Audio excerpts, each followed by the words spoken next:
بە ئامانجێکردنەوەی هەلی کار لە سێکتەرە جیاوازەکانی ئەنجومەنی شارەوانەکانی بەریتانیا و دواتر بەرەو سەرکەوتن و خۆ ئامادەکردن بۆ پەرلەمانی بەریتانیا،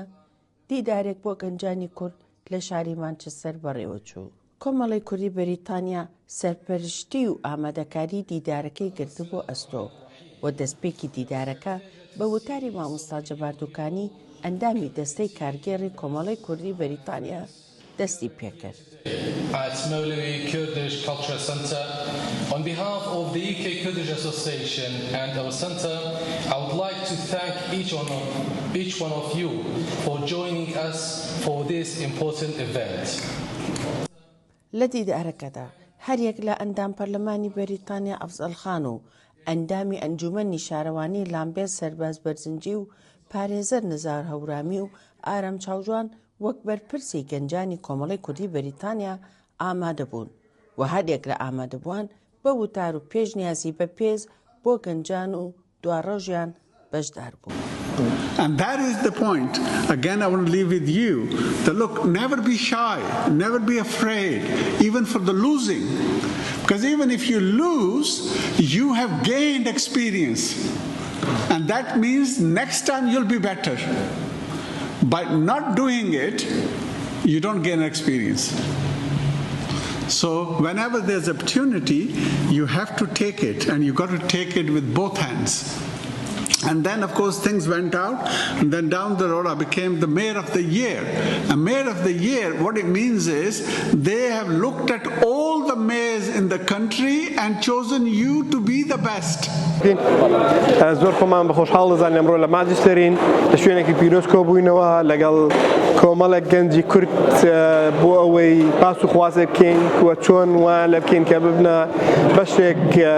لە سیستەمی سیاسی و سیستەمی بەڕێوەبەراتی لە وڵاتە چۆن بەشدار بن لە پابلیک لایف و شتێکی زۆر گرنگە لە ڕاستیدا کە ئێمە بتوانین لەو میتینگە ئەگەر بتوانین تەنها یەک کەسێک یەک گەنجێکمان وا لێ بکەین بەهۆی ئێمەوە بچێتە ناو سیاسەتەوە بچێتە ناو کاری گشتیەوە بچێتە ناو حکومەتەوە دەستکەوتێکی گەورەمان بەدەستهێناوە و زۆر خۆشحاڵم کە لە نزیکەوە ڕەوەندی کوردیمان بینەوە لێرە زۆر چالاکن و سوپاسی سەنتەری مەولەوی و کۆمەڵی کوردی هەموو برا بەڕێزانە دەکەین و جەناب بژێت کە لێرە ئەرکتان کێشاوە ئەم ئیڤێنتەتان ڕووماڵ کردووە دەستان خۆش بێ ئێمە بە دڵنیاییەوە خۆمان بە بەشێک لەو ڕەوەندی کوردی دەزانین و هاریکار و هەمەهەنگ دەبین بۆ بەرەو پێشچوونی ڕەوەندی کوردی و بۆ ئەوەی کە بتوانن بەشدارێکی چالاک بن لە کۆمەلگای بەریتانیا و خزمەتکردنی بەریتانیا و گەلی کورد. ئاودان و خزمەتی تۆ بریتە لەوەی کە هەوڵبەی فێر بیت،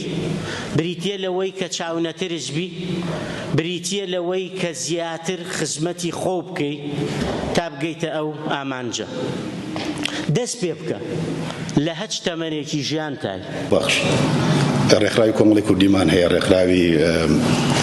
داکۆک و کۆمەڵی ڕێکخراوی ترمانەیە، کۆمەڵی سەنتەر و کۆمیونیتیمانەیەک و ئەم شوێنە پیرۆزەکە ئێمەی سەتیاین ئەم برا بەڕێزانە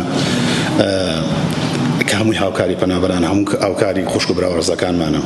لە کۆتایی دیدارەکەدا مامۆستا محەممەد بەرزنجی وەک سەرۆکی کۆمەڵی کوردی بەریتانیا پەیمانی کۆمەڵەکەی دووپات کردەوە بۆ پشتیوانی گەنجانی کورد بە بەڕێوەبردننی چەندین دیدار و سیمێناری بەسوود بۆ گەنجانی کورد لە سێکتەرە جیاوازەکاندا بە تایبەتی لە بواری سیاسیدا لە بەریتانیا. بە پێویستمان زانی ئاراستەیەکی جوان و بەهێزیان پێ ببەخشین بەوەی کە لەدا هاتووە بڕۆنە ناو سەکتەرەکانی حکوومەت و واکایەکانی ناو ئەنجومەنی شارەوانەکان و لەدا هاتووشتا بۆ پەرلەمانی بەریتانیا و بۆ ئەم مەبەستەش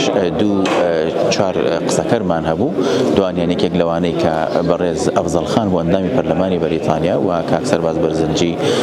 سەرۆکی پارێزگاری با بڵێن لامبێتی پێشوو و کاک نزار و کاک ئارامیش لۆک و ئەندامانی کۆمەڵی کوردی بەریتانیا تیشکێکی باشیان خستە سەر ئایندەی گەنجان و ئومێد دەکەین ئێمە لە داهاتوودا بتوانین گەنجەکانمان بۆ ئاراستەیان بین بۆ کۆمەڵی کوردی بەریتانیا هاوکار و پشتیوانێکی بەهێزیان دەبین سەپۆرتیان دەکەین بۆ ئەوەی وەکو تەواوی جالیەکانی تر لە وڵاتی بەریتانیا بتوانین گەنجەکانمان لە شوێنی باش و لە ئاستی بەرزا خزمەت بکەن، خزمەت بە تەواوی بەریتانیا بکەن چونکە گەنجی ئێمە ئێستا بێ لەوەیە کە کووردا بیریشمان لێچێکە بەریتانیا و خزمەتیان دەکەین وەکو کوردێکی بەریتانیا. سپاس. سەرەتا بەناوی خوای گەورە و میهرەبان زۆر سپاس بۆ کۆمەڵی کوردی بەریتانیا و سپاس بۆ سەنتەری مەولەوی مزگەوتی مەولەوی لە شاری مانچستەر ئەمڕۆ کۆڕێکیان بۆ کۆمەڵێک کەسی سەرکەوتوو لە بەریتانیا ساز کرد بوو بۆ گەنجەکان کارێکی باش بوو ئێمەش بەشداریمان کرد و هیوادارین ئەو گەنجانە لە تەجروبەی ئەم کەسە سەرکەوتوانە وەرگرن لە قسەکانیان لەو سەرکەوتنەی کە بەدەستیان هێناوە لە وڵاتی بەریتانیا تەجروبەی لێ وەرگرن هەوڵ و هیمەتکەن بۆ ئەوی بگەن بە نەتیجە هەمومان باش دەزانین وەکو پەنابەر هاتوون بۆ وڵاتە ئەوانیش وەکو پەنابەر هاتوون بۆ وڵاتە بەڵام ئێستا لە وڵاتی بەریتانیا لە دەسەڵاتدان و کۆمەڵێک سەرکەوتنیان بەدەست هێناوە وەکو ئێمە بوونەوە ئێستا لە ئەو پەڕی سەرکەوتندان دووبارە سوپاس بۆ کۆمەڵی کوردی سوپاس بۆ سەنتەری مەولەوی.